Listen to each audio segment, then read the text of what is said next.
A continuación explicaré el cuarto capítulo que se refiere a los resultados de una tesis.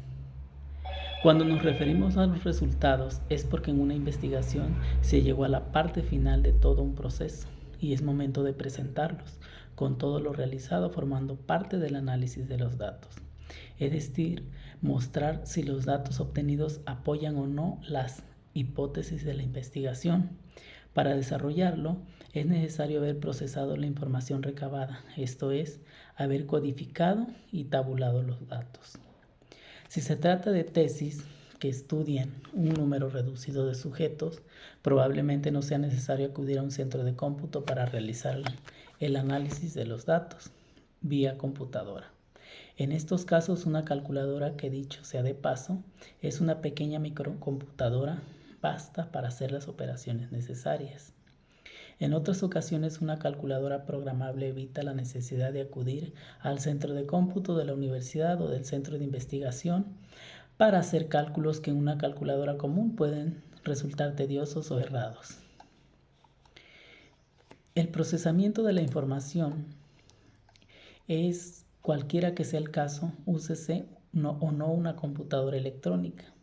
Es necesario saber cómo procesar la información para proceder a su análisis. El primer paso consiste en distinguir las variables continuas de las variables discretas, también llamadas categóricas. Ejemplo de variables continuas son la edad, la tasa de respuestas, las puntuaciones obtenidas en un test, los años de residencia en una ciudad, el número de hijos, entre otros. Por su parte, las variables discretas o categóricas son aquellas que miden en relación con frecuencias e implican el uso de categorías excluyentes. Por ejemplo, el sexo, la ocupación, el estado civil. Este tipo de variables requiere de una codificación para ser analizadas. El segundo paso en el procesamiento de la información es asignar un número a cada variable, de manera que se facilite más su manejo para hacer la tabulación. El tercer paso consiste en llevar a cabo la codificación de las variables discretas o categóricas, es decir, asignar números a cada categoría dentro de la variable para no usar palabras en la tabulación. El cuarto paso consiste en tabular los datos, para lo cual es aconsejable utilizar hojas como las que se usan en las actividades contables.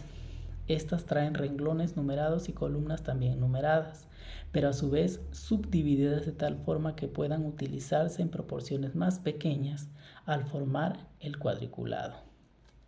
Para el análisis de los datos, independientemente de que desde la elaboración del proyecto de tesis se haya definido el tipo de análisis de datos por realizar, en este punto habrá que decidir hacer a mano el análisis, es decir, utilizando simplemente una calculadora o hacerlo por computadora.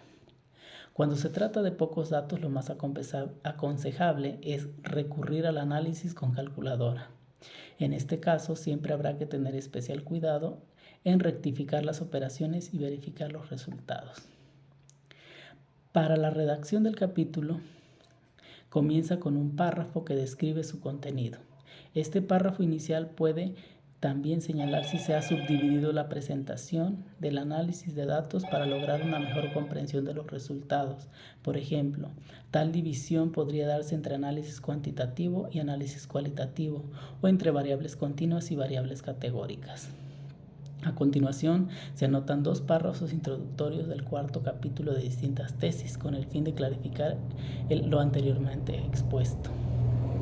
En el presente capítulo se describen los resultados del manejo estadístico de los datos obtenidos en cada una de las 5 escuelas estudiadas, así como en la muestra total.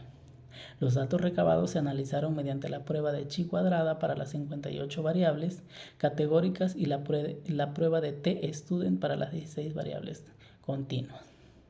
Una forma más sencilla de trabajar en la redacción del capítulo de resultados es primero elaborar las tablas con los resultados de los análisis estadísticos y después dedicarse a describir los hallazgos que están consignados en las mismas. Asimismo, es necesario decidir si el capítulo se va a dividir en varios apartados con el fin de hacer una exposición más ordenada de los resultados. Gracias.